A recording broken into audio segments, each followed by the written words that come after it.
Good morning, beloved. Peace be with you.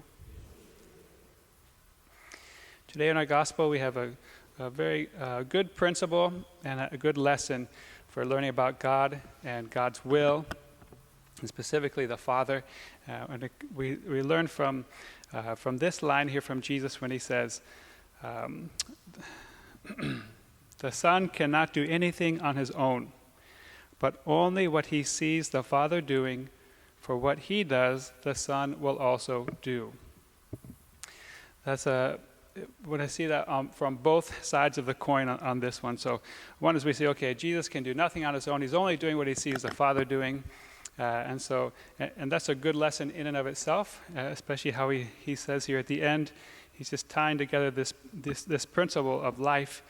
I can do nothing on my own because I do not seek my own will, but only the will of the one who sent me. Boy, if we could just do that ourselves, huh? Which is our goal.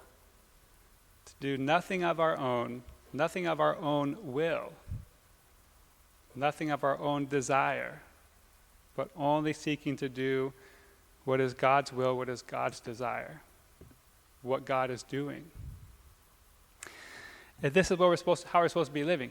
Right? St. Paul says that Christ died so that we could live for him. Not so that we could live for ourselves, but he died for us so that we could live our life for him. So our life belongs to him. We should never expect to be used by God until we actually give him our life to use it. But our life, that's the first principle of Christianity. Our life belongs to God, not to ourselves. And then everything in our life belongs to him.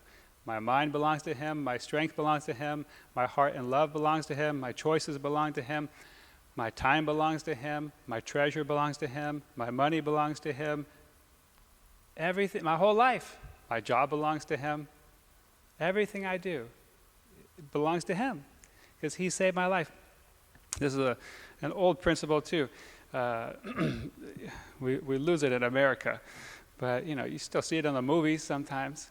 If somebody saves another person's life, that person is their servant for the rest of their life. Because they say, well, I would be dead without you, so I will now serve you with my life for the rest of my life, because without you saving my life, I would have no life. And that's in so many different movies. It's just a tradition of principle of life. Well, Jesus saved our life. We would not have life without him. Therefore, the proper response is, without you I would not have life. Therefore, I will serve you with my life for the rest of my life. My life belongs to you. It's in your hands, because without you saving it, I would not be here. And that's really tough again especially just for all humans, but especially for Americans, to actually be able to say and believe with our whole heart, God, my whole life belongs to you. What do you want to do today? My life is yours, not mine. I can do nothing of my own because I do not seek my own will. That's the first side of the coin. The second side is we see, so that's how Jesus is. And that's his mentality. That's how he lives his life. He never seeks to do his own will, only the will of God. Therefore, the other side of the coin is, whatever we see Jesus doing is what the Father is doing, is the Father's will. We never have to ask the question, well, what's God's will? Look at the life of Jesus. We never should ask that question, which people get from bad teaching. Well, I know God can heal, but I don't know if he wants to heal you today. Maybe he wants you to stay suffering and sick, so you can offer it up or something, Maybe he doesn't want to heal you today. Maybe he wants to heal you later, at a different time. Maybe it's not God's timing. All of that is bad, false teaching that's not scriptural. It's not biblical. You don't ever see that in the life of Jesus. So that means that's never the will of God. Because Jesus only does what's the will of God. And we never see Jesus say that to anybody. He never tells anybody, well, God doesn't want to heal you right now. Later. You need to suffer a little bit more and offer this up, until you learn this lesson. Offer this up for somebody's salvation. Jesus never said that to anybody. And he never said, God doesn't want to heal you now. God just wants to heal you later. Come back tomorrow. He never did that. So we should never think that. If we're praying for somebody for healing or for whatever, and they're not experiencing it yet, the problem is not God. That's the first thing we have to understand. The resistance does not come from God. There's something else happening that's causing resistance and a lack of healing. It's not from God. That's the first lesson you have to get. There's something else going on. So you have to discern, what is that, and go into it. Okay, this sticking here. So this is how we learn all about the Father from the life of Jesus. Because Jesus says, the Son can do nothing on his own, but only what he sees the Father doing. So whatever we see Jesus doing, that is what the Father is doing. God is always doing it in the eternal now. For us in time, we see things in past, present, and future. But God in eternity is an eternal now. Everything is now. So that means he's always doing it. It's never, well, God did do that, but not anymore. God usually heals, in the past, but not today. No, that's not possible in eternity. What God does, he does for all eternity. God it's an eternal now. What's coming in the future for us, which we have not experienced yet, is God's present. For God, it's now. For us, it's in the future. For God, it's now. So whatever Jesus does, God is always doing. And the last thing we want to look at, so that's how we learn about the Father and his will and what he wants to be, what he always wants done by looking at Jesus. The last thing is is to just look at this, because sometimes people will do a bad teaching on this. The Son cannot do anything on his own, but only what he sees the Father doing. Some people will teach this as if like, oh, you see, so Jesus only did what he saw the Father doing, as if like, okay, every moment Jesus was just waiting around for the Father to give him some vision, and as soon as he got a vision of the Father doing something, then Jesus went and did that too. If you just think that one through, it would be ridiculous. The bad teaching part of that would be, because then if that's true of Jesus, then that has to be true of us, which means we can't do anything until God gives us a vision of him doing it, and then we can follow him doing it. So there could be, somebody starving on the street, I can't feed you until the Father shows me a vision that he's feeding you, and then I can feed you too. See the bad thinking there?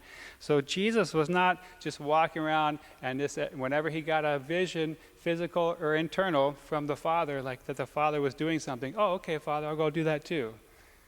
It's not that at all. It's a mental understanding. And Jesus, he summarizes it all here in this one overarching line. Just as the Father raises the dead and gives life, so also does the Son give life. So it's an umbrella. Everything under the umbrella of life is what the Father is doing. That includes healing, that includes deliverance, that includes freedom, that includes peace, that includes joy. Everything under the umbrella of life is what the Father is doing.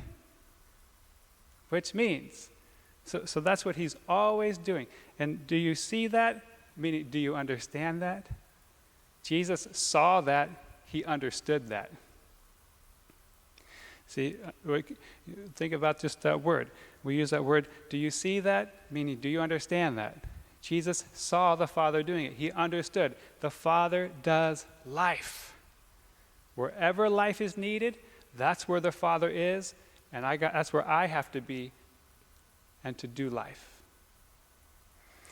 See, we say, do you see what Jesus did in the gospel? Well, we didn't actually see a vision of Jesus walking around healing somebody in the gospel, but we read it and we saw it with our mental understanding.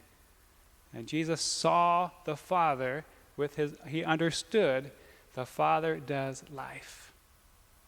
So I have to do life. Everywhere life is needed. Healing, freedom, deliverance, peace, joy, love, forgiveness, mercy, anything under the umbrella of life, that's what the Father is always doing in the eternal now. That's what I can join him in doing. You can take this one step further if you want to get really detailed and micromanage,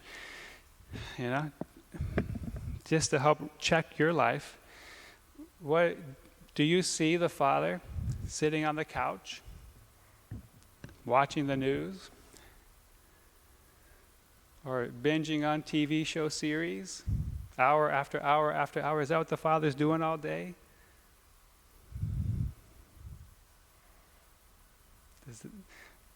Does that bring life? Then it's probably not what the Father's doing, so it's probably not what you and I should be doing, which means in those cases and other cases similar, we're not doing his will, we're seeking our own will and our own interests, our own pleasure, our own desires, and not his. This is a principle that Jesus lived by, that we're supposed to live by, to grow in imitation of him.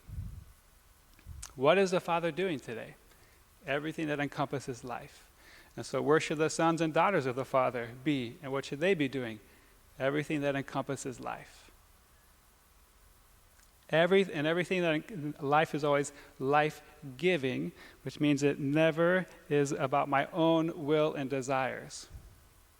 In fact, if you see somebody need something and you don't want to help them, that's the sign you're supposed to help them.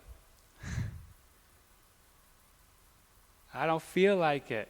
I don't desire to stop right now everything and pour out my life and sacrifice for this right now and lose my time, lose my money, lose my whatever.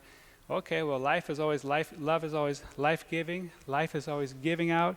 If you don't want to do it, that means you're supposed to do it, because you got to deny your self-will to do God's will.